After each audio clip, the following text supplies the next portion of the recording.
To be sure, we are behind, and will be behind for some time in manned flight. But we do not intend to stay behind, and in this decade we shall make up and move ahead.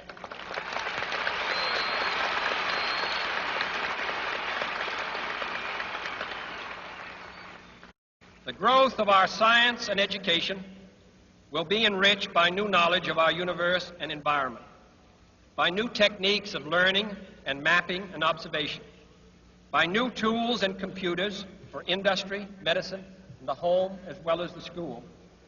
Technical institutions such as Rice will reap the harvest of these gains.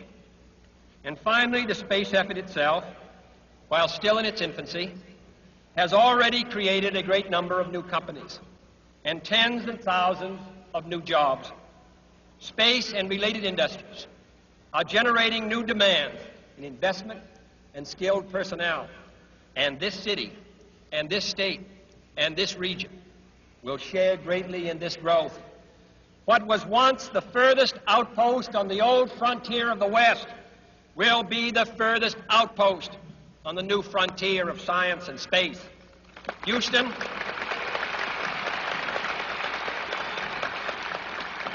your city of Houston, with its manned spacecraft center, will become the heart of a large scientific and engineering community. During the next 5 years, the National Aeronautic and Space Administration expects to double the number of scientists and engineers in this area, to increase its outlays for salaries and expenses to $60 million a year, to invest some $200 million in plant and laboratory facilities, and to direct or contract for new space efforts over $1 billion from this center in this city. To be sure, all this costs us all a good deal of money. This year's space budget is 3 times what it was in January 1961, and it is greater than the space budget of the previous 8 years combined. That budget now stands at $5.4 billion a year, a staggering sum, though somewhat less than we pay for cigarettes and cigars every year. Space expenditures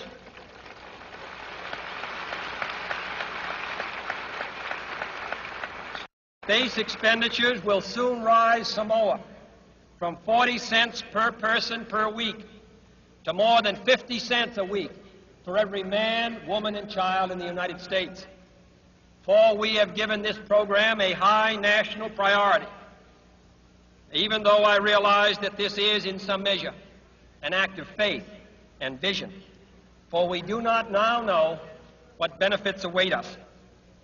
But if I were to say, my fellow citizens, that we shall send to the moon 240,000 miles away from the control station in Houston a giant rocket more than 300 feet tall, the length of this football field, made of new metal alloys, some of which have not yet been invented, capable of standing heat and stresses several times more than have ever been experienced, fitted together with a precision better than the finest watch, carrying all the equipment needed for propulsion, guidance, control, communications, food, and survival, on an untried mission to an unknown celestial body, and then return it safely to Earth, re-entering the atmosphere at speeds of over 25,000 miles per hour, causing heat about half that on the temperature of the sun, almost as hot as it is here today,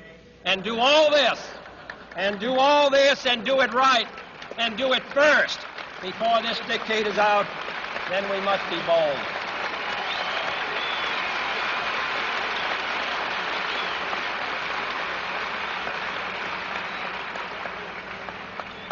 I'm the one who's doing all the work, so we just want you to stay cool for a minute.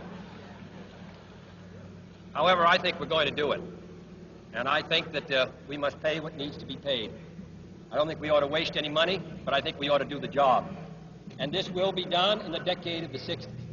It may be done while some of you are still here at school at this college and university. It will be done during the terms of office of some of the people who sit here on this platform. But it will be done. and it will be done before the end of this decade. And I am delighted that this university is playing a part in putting a man on the moon as part of a great national effort of the United States of America.